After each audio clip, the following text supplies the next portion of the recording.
2022 was unquestionably one of the most interesting years in real estate ever. I mean, we started the year in the hottest market ever seen, and we ended the year in one of the coldest markets ever seen. That was a drastic shift.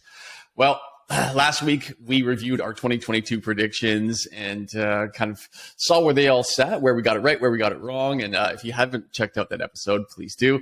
And then today is all about predicting what's going to happen in 2023 in the GVRD real estate market. And we are understandably entering this at a very unique time. Last year, largely unpredictable. But we're going to try again here for 2023. This is largely for entertainment purposes. I mean, yes, we are experts in this field.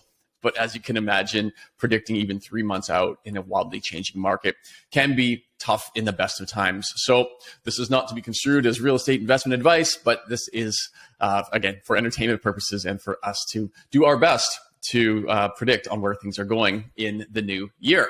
So, of course, we're going to go over all the economic drivers that are going to affect where real estate's going to go. We're going to touch on inflation and, of course, how that's going to affect interest rates, and then inventory, which has been hugely the story in 2022. Where do we think that's going to go next year? And we do also like to make our predictions as to which markets are going to outperform GVRD's average. And we will save, of course, the best predictions for last. So please stick around for that. This is Ryan Dash here, along with my co-host Dan Wertel with eXp Realty, and we create videos like this every single week to give you guys all the education you need about the Vancouver real estate market. And if you'd like to get in touch with either of us to learn more about different communities or maybe about how the real estate market is actually performing, then please reach out to our link below. And also, guys, please make sure you subscribe, hit that like, the bell, so you don't miss another video like this. And you can keep your finger on the pulse of what's happening here in Vancouver. All right, guys. Well, seeing as we are still dealing with the fallout of the decisions made throughout the pandemic and much of the central bank's influence on how we have been living our lives, I think it's still safe to say that we are still very much subject to that. And as much as I want to say, Dan, that the coronavirus is over, we are now seeing reports of China getting close to nearly 7 million new COVID infections per day, upwards of 9,000 COVID deaths per day. Terrifying stuff when you really think about how that played out last time. And I've read an article today out of Bloomberg that said they could expect it to cross upwards of 25 to 30 million COVID cases a day in China. So I don't know how that plays out in terms of the supply chain economy. Does that make China more desperate in terms of what happens to Taiwan? Because those things will impact our semiconductor world that we live in and the economy and supply chain that comes with it. My goodness, there's a lot of things to predict here. But let's start with coronavirus because we're not done with it, unfortunately, as much as I want to be.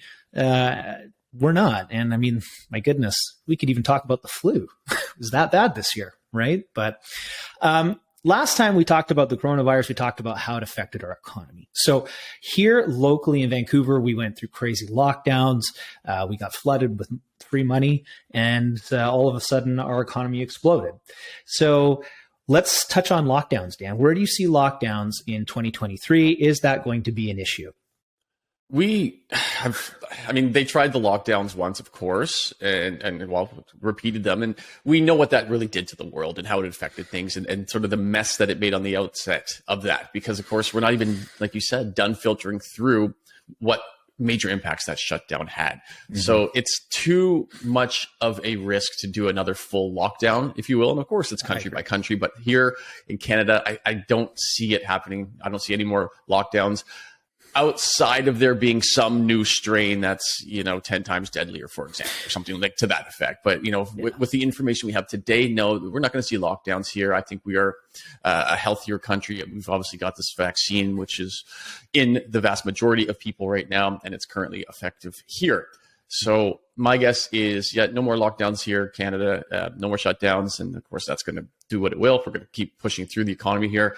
And yes, like you said, if we're seeing those kind of numbers in China with a lockdown, I mean, yes, there's going to be supply chain issues. Again, because I mean, yes, because of the sheer amount, the sheer volume of China's exports. Yes, it is required to find a workaround, though. And I think they will, but these take years to figure out. But again, it's going to be a bit more of a rough go in that sense, though, I do believe it's smoothing out over time here. I think there's a lot going on. We could probably have our own podcast about what's happening in China right now. There's a lot of consequences to the decision making that's either happening now or has happened in the past. But generally speaking, I don't think we'll see a lockdown like we had in the past, barring, like you said, a new strain. I just don't see it.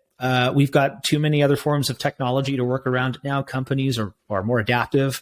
And we have an idea of how to deal with something like this. I mean, we're still not out of the first round, but I think the big outcome from that will be, like you said, if China decides to lock down, which we know they have in the past, this will affect the supply chain. That will affect inflation, right? As people will end up paying more for goods and services to get them sooner, and could create even new opportunities in the marketplace for places like India. Anyhow, let's move on. Let's talk about the war in Ukraine, because no matter how much we want to, again, hope that this is over, it isn't. And I don't know where this is going to go, left or right, escalate, de-escalate. Either way, it's going to affect our economy. The amount of money that we're sending over there, the amount of money that the U.S. is sending over there. This is a proxy war with Russia. What does it mean for our economy? I think the big lesson so far for economies out of the war in Ukraine has been energy independence.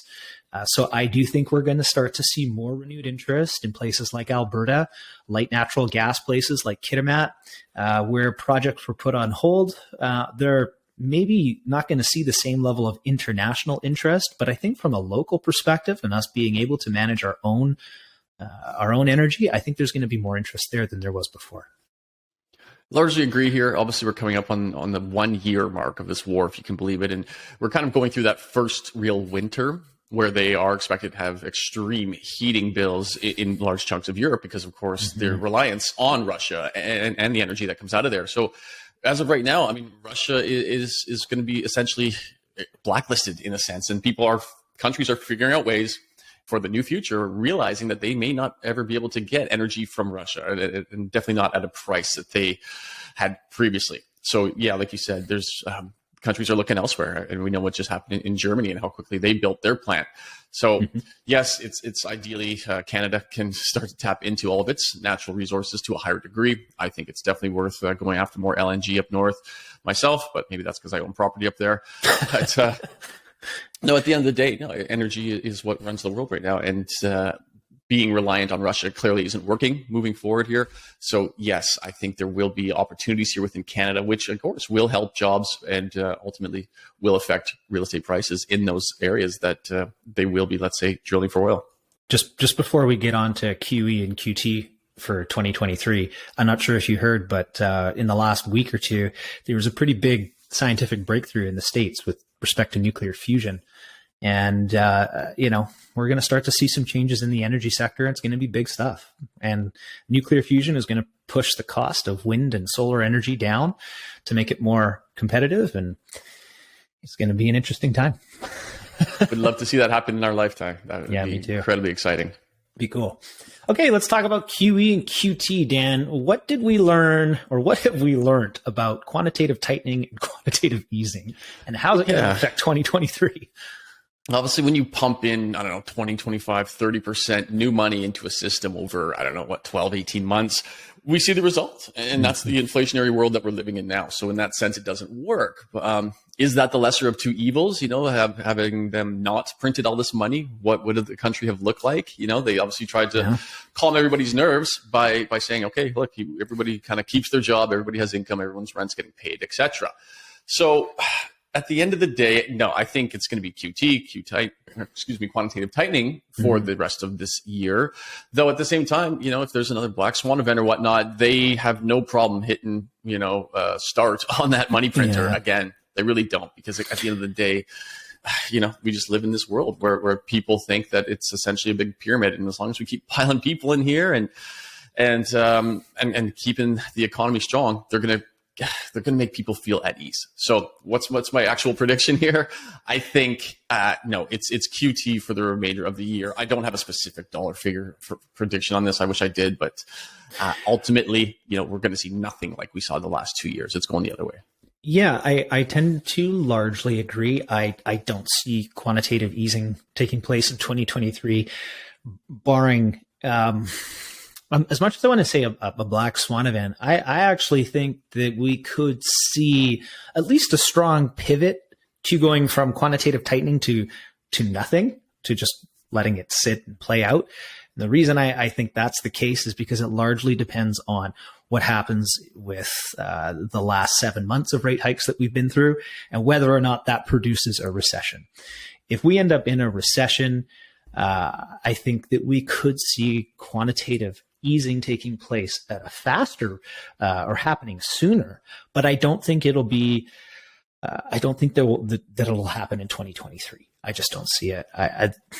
We're still battening down the hatches here. Inflation is still not coming down to a number that makes enough sense where you're going to see the bank pivot yet. I just don't see it. Okay. All right. So, let's talk about whether or not there will be a recession. So for 2023, Dan, predicting a recession is the topic of a ton of podcasts right now. It's the topic of a lot of YouTube channels, and everybody's kind of putting their foot forward here. So I think maybe we define what a recession is, and then maybe I'd like to hear where you think we're going to land. So a recession can be defined as a sustained period of weak or negative growth in real GDP output that is accompanied by a significant rise in the unemployment rate. Well, we've seen some of it and not all of it so far, right? Yeah, I think it's interesting because people essentially define recession in different ways. I find, I don't see this being looked at through one singular lens a lot of the time. Some people already think we're in a recession now, and let's also put the caveat on here that recessions aren't necessarily bad. It can work as a bit of a reset here, but okay, by that definition. And again, it's a little bit of a gray area here, right? We've got the term sustained period, which isn't defined, and we've got significant rise, which isn't defined. So let's call sustained period, a minimum of 3 months, for example. And significant rise, is that 5%? Is that 20%? We in Canada, 2022 is on track to basically be a record year for GDP. And will it be able to match that? It's going to be tough, sure. So, maybe not there, but then of course a significant rise in unemployment. I don't see that for next year, really. Again, when we've still got upwards of 900,000 job vacancies here, that unemployment rate is by definition here not going to put us in a recession is my prediction. Mm-hmm. I think if we end up in a recession, it'll be on the lighter side. I don't know if we felt the full impact of the rate hikes that we've been through to date. I just don't see us having played all of that out yet. So I don't quite know where things are going to land. I think I'm more scared of stagflation than I am of a recession. With that being said, though, I don't think we're going to see anything like we've seen in 2008, that kind of recession. I don't think it'll be anywhere near there. The conditions aren't nearly the same. When I think we look at the housing sector, where it's at right now, I think you could argue that the housing sector is in a recession. The volume numbers, the unit of sales, what we're seeing with price, all that kind of stuff, it would mimic what's happened typically in a recession before. So I think we're going to end up in a minor recession. I think real GDP output will fall to flat, maybe negative. And outside of that, I just think it's our unemployment rate that's going to be it's not going to skyrocket by any means, but I do think you're going to see, tech companies in different sectors that are cutting overhead. We're already seeing that. So whether that persists and to what level remains unclear to me, but I do think that it'll be a lot slower than what we've seen historically. Okay, good. Nice to have some slightly opposing views on that one. Cool. Well, immigration is a big one, and we certainly saw that in 2022 here in Canada. where they certainly beat their targets here with their immigration numbers. And I mean, the numbers just came out for the population growth of Canada, and we're actually up 835,000 people a year. God, wow. Yeah, That's it's huge. It's an immense number, 360,000 person growth in just the last quarter alone. So 2023, they've got an immigration target of 465,000 new permanent residents. Excuse me. Seems low. It just seems low considering. Right. Sure. Well, and again, we have clearly seen that the government has the ability to hit that target with ease. They've done it this year. I firmly believe they will do it next year as well. Probably well over. I think they're going to break 500,000 new PRs in 2023 is my prediction. Yeah, I think that'll be the case myself too. I think part of our recovery out of what's happened in the pandemic, part of our ability to restore our economy is going to come from producing more taxable revenue. So I think that we're going to have to bring in more and more people. And certainly the more people we bring in, it will have, it will have an impact on the housing market. These people are all going to need to live somewhere. So, are we going to see that in the rental market? Probably, because people are going to be a lot more terrified of buying into an asset class that's depreciating, right? So I think immigration is going to, I'll mimic you there, Dan. I think we're going to see plus 500,000 people next year. And I think we're going to have a strong case for international students as well. Okay, great. So how is that going to affect our job market? Well, we are sitting at 5.2% unemployment rate today here in Canada, again, with that 900,000-ish job vacancies. But then, yes, there are headwinds looming here with, of course, a lot of tech layoffs like Ryan mentioned earlier. So where are we going to end up?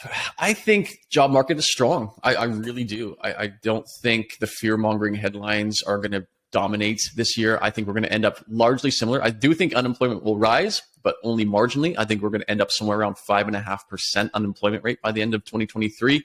And there will be a little bit of wage growth as well around the rate of, target inflation. I'm going to predict a 3% wage growth next year.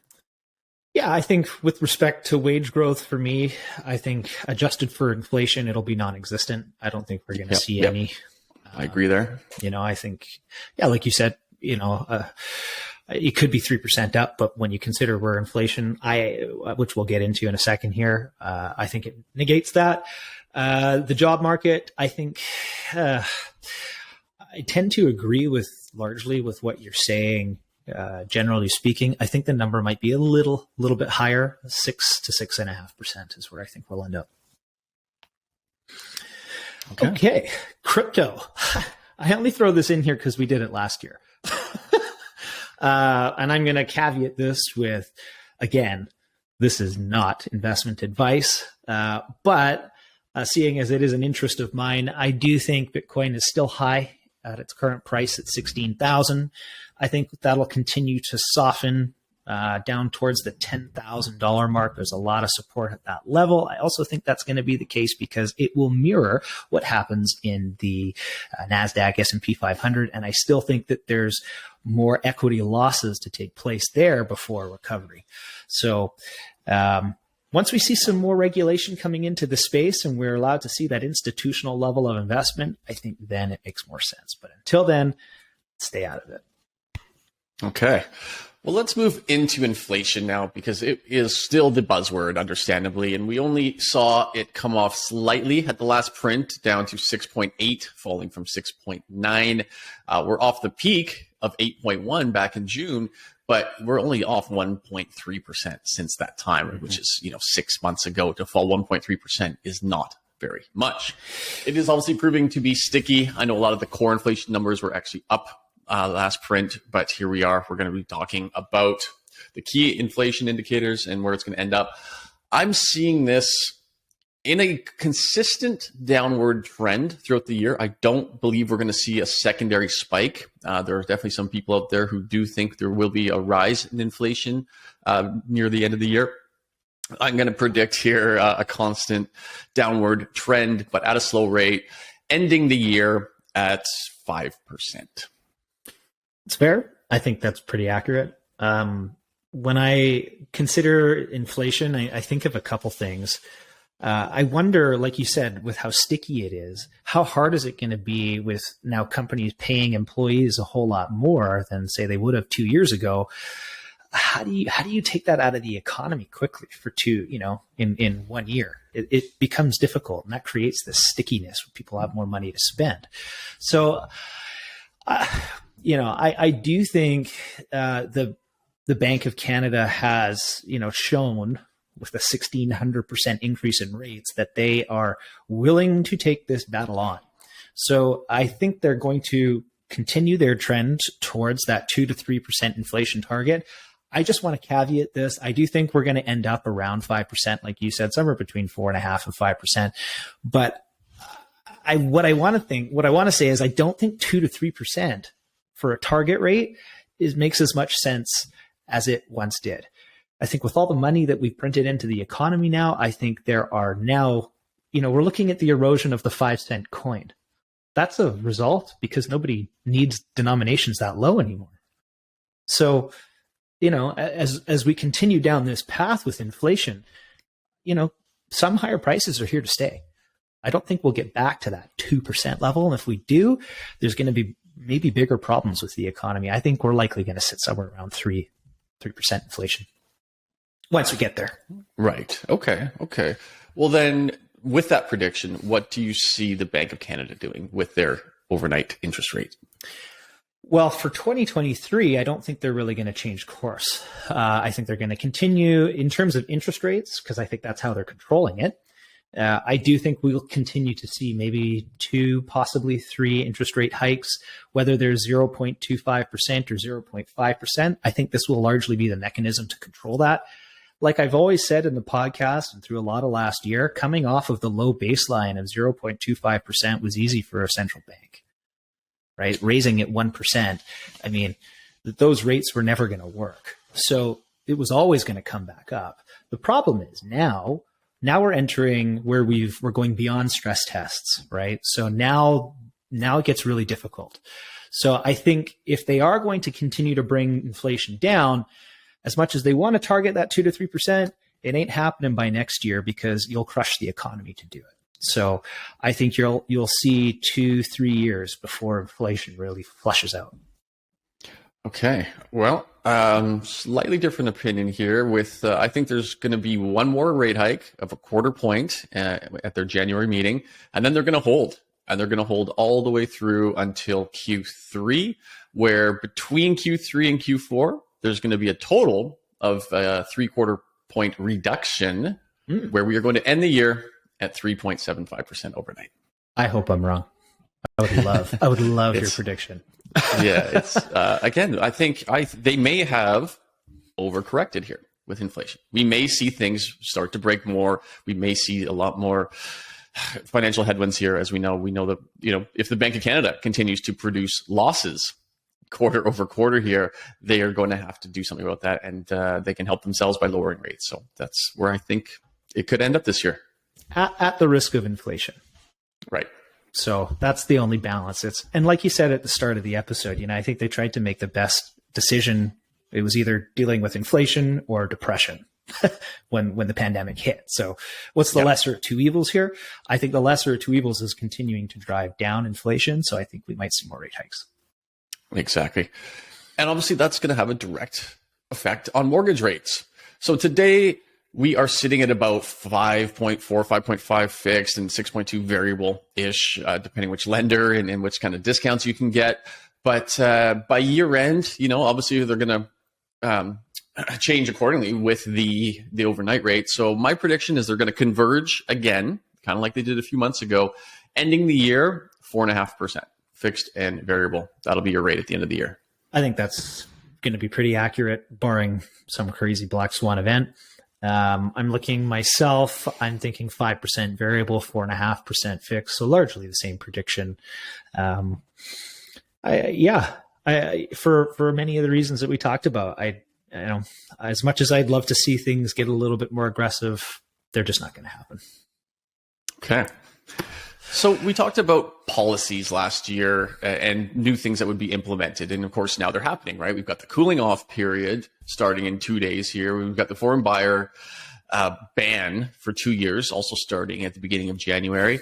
And as we know, the policy, the foreign buyer ban, they just finally amended it a couple of days after we did our cast on it. But, now that they've actually clearly defined it or made their modifications, the ban and the exemptions therein make it almost null and void.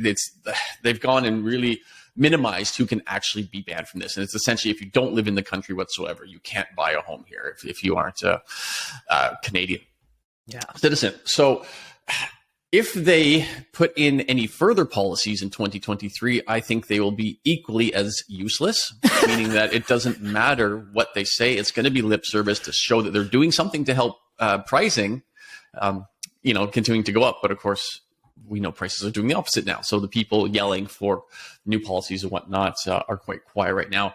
So again, I'm not even predicting. Well, no, they'll do something probably, but again, it won't have an effect like the people or like they're going to say it will, for example. Yeah, I mean, I think there's a large level of dysfunction at the government level. So it wouldn't surprise me if they put something else in that didn't, affect the market. Like you said, I mean, introducing a foreign buyers ban, and yet there's exemptions all over it. Even still, the amount of people that make up for foreign buyers or foreign investment in our real estate, at least in terms of MLS data, is not a significant enough number to move the needle. So it's, again, a cry for votes, I think. Anyhow, that said, I know there's been a lot of, if prices do not come down, then there will be louder and louder calls to look at the stress test.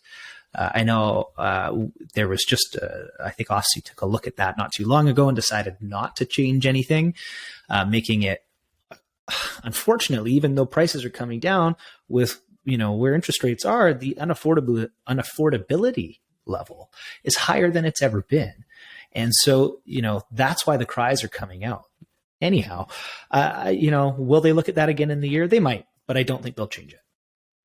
Yeah, actually, I feel like adding something here too, and that is, of course, what are the banks going to do? And like you said, maybe OSFI with their lending regulations. Okay, like I've been talking about 40-year amortizations for a while. I've been talking about less than 20% down on investment properties. Both ways to stimulate the market here, and I think we will absolutely see something like that come out.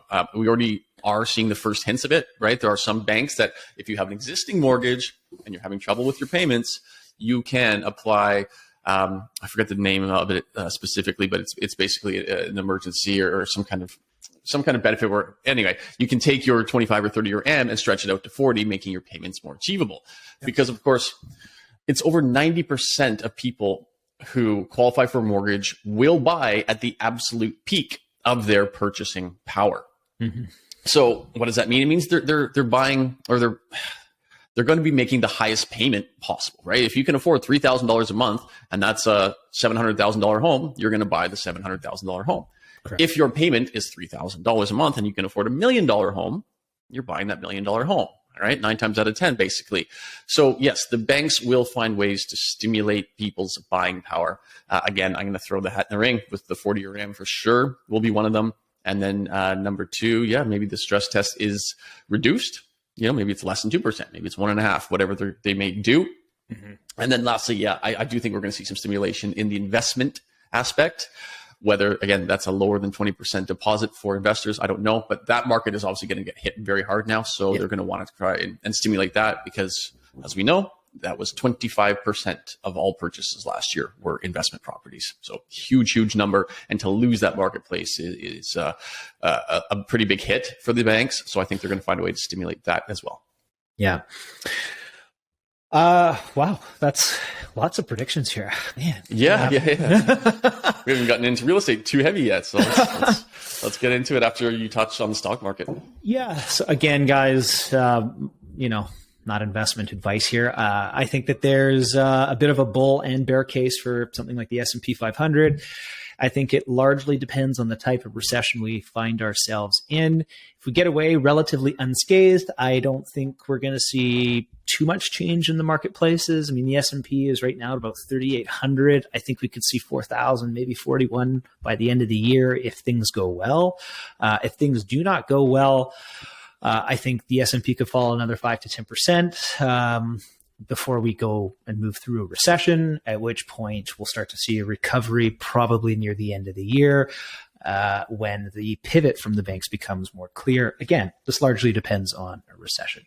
I would say this, though, pick index funds. 2023 is going to be a very uncertain year, or leave it up to the pros. Yes, leave it up to the pros. I've tried the opposite and it didn't work.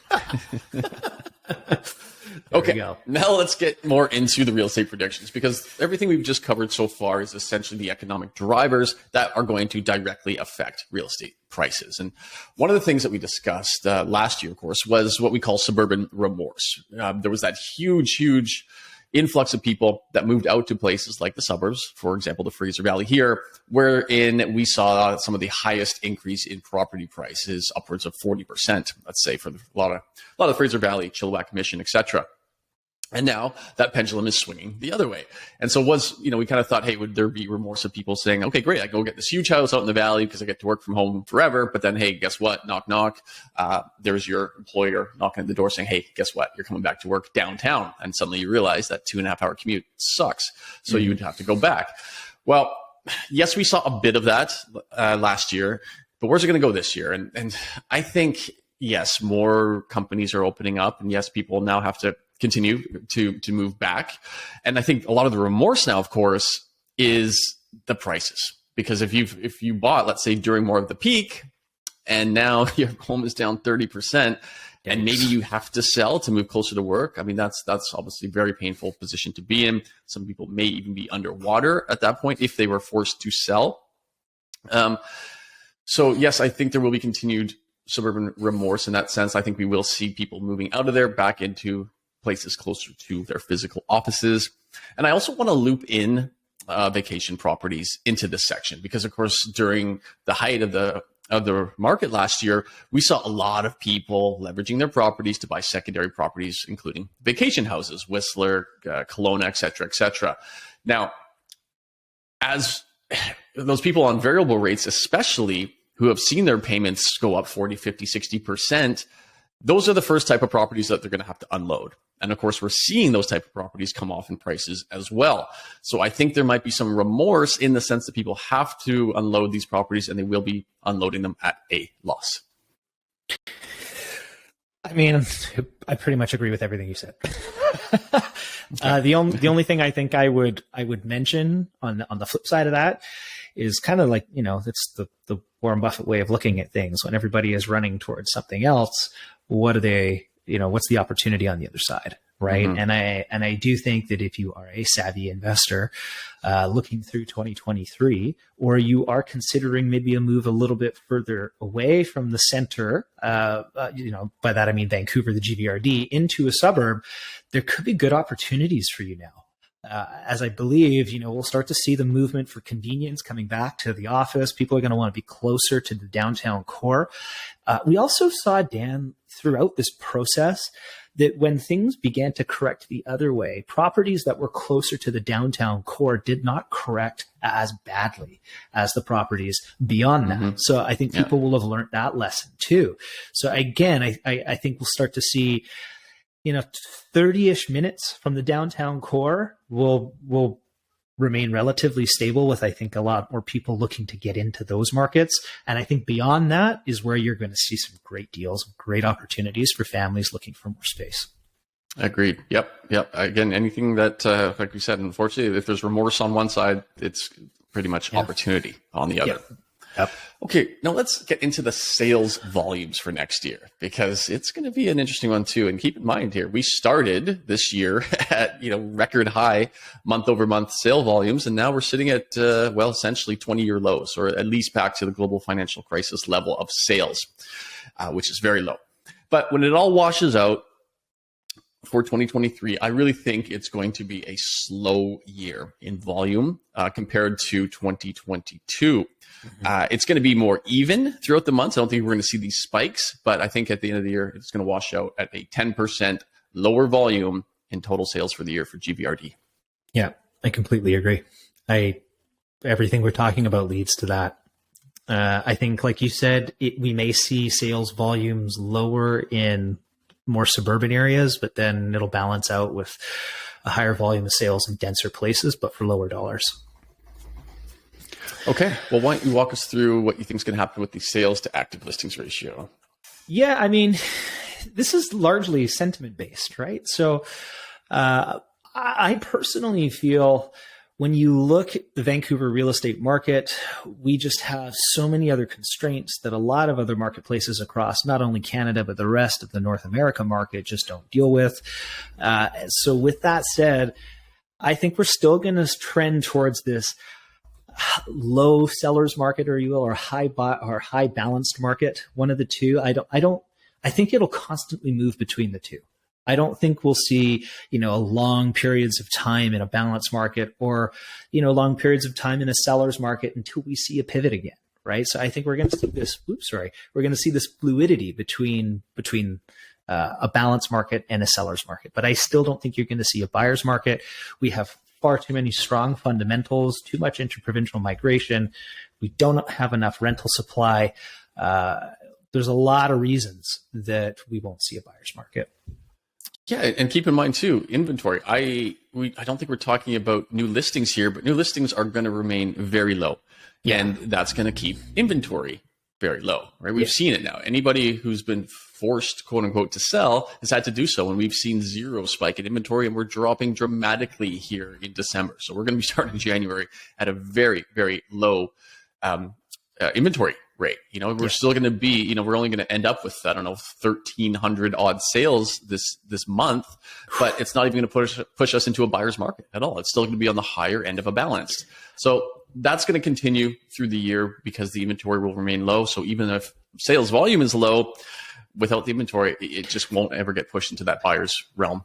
Yeah, I think that's the big caveat for the sales to active ratio. I think, barring a sudden influx of inventory, which we don't know where that could possibly come from, it's just not going to happen, right? So unless immigration falls off a cliff, which we also think they're going to blow through those targets, where are those people going to go?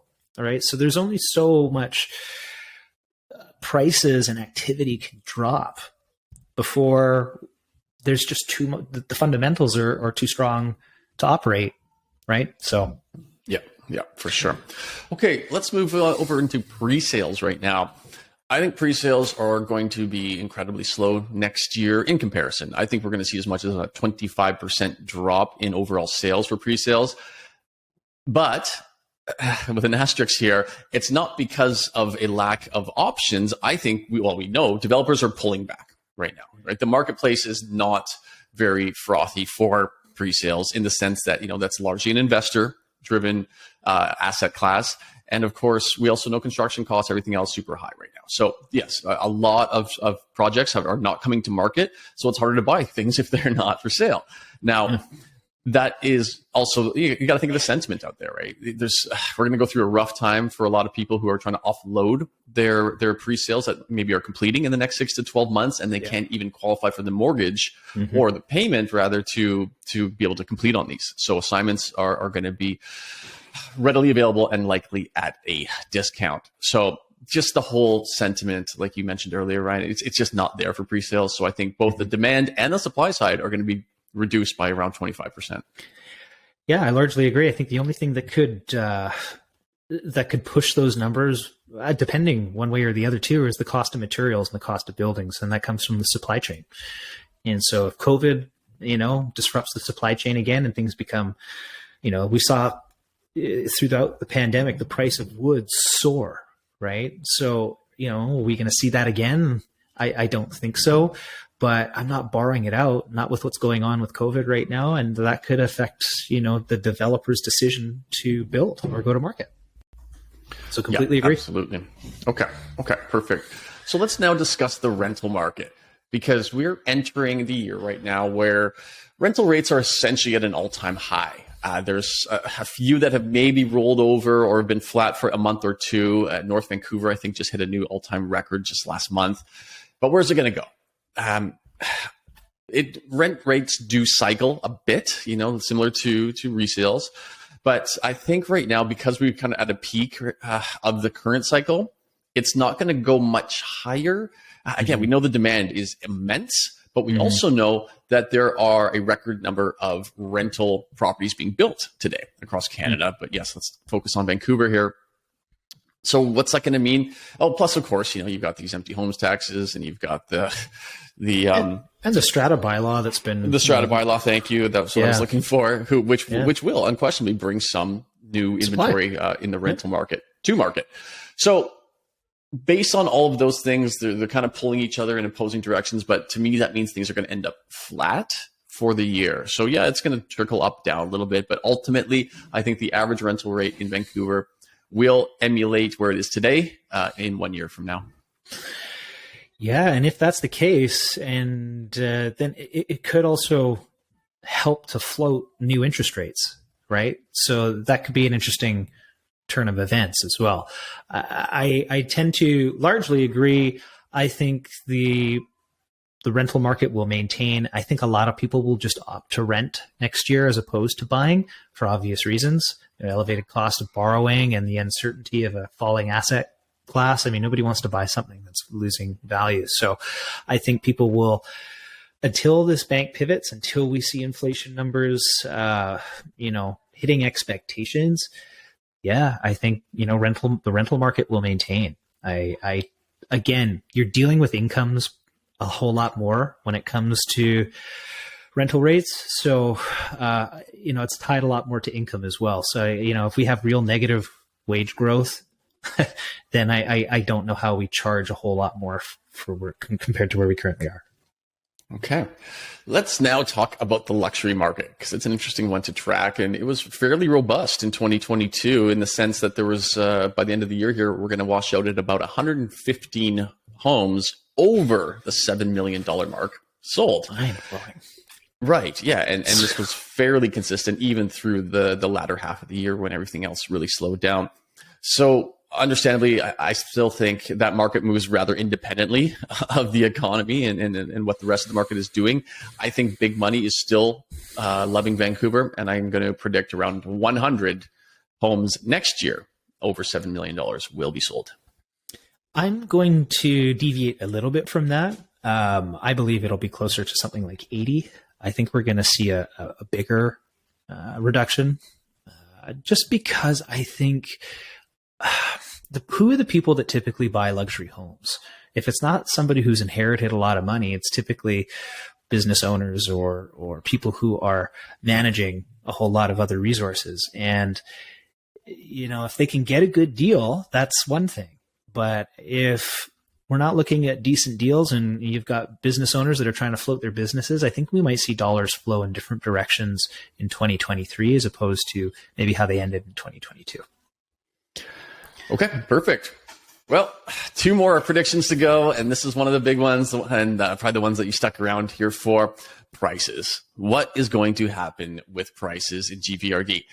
Do note, we are definitely talking about HPI here, so that's kind of the most common denominator, if you will, about pricing. We don't need to, delineate into the other two subcategories. So HPI here, GVRD. My prediction is we are going to see it come off an additional 3 to 4%, which will then equate that 15% off of the peak, which I'm still holding to. There's going to be a very moderate increase by the end of the year off of that minus 3 or 4%, where we are going to end up from 1 year from now. We're going to be only down 1% in the HPI. Again, I hope you're right. I'm a little bit more pessimistic. I feel we are going to end with prices down 5%. Again, I think this is largely going to be a result of seeing more movement out of higher priced property. So I think when it comes to prices, things like single family homes, we're going to see better deals there. I think the volume of sales is going to come from things like condos and townhomes where we will see less movement. But generally speaking, I think it'll fall somewhere between -4% and -5% from where we are today. Okay, cool. Yeah, I mean, again, these aren't bad numbers. Bad, take that how you will. Yeah. Based on how much it's gone up, of course. We're still well up over just 2 years ago. If this actually pans out the way that we are predicting here. Well, let's break it down by asset class because, of course, detached is going to operate very differently than townhomes, which are going to operate differently than condos. So starting with detached, I think obviously these are the most sought after and the ones that are disappearing the most when it comes to the actual physical asset of it, as many are being torn down to put up multifamily buildings.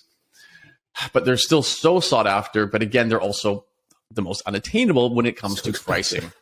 Yeah. So, they pretty much were the hottest property type during the last couple of years.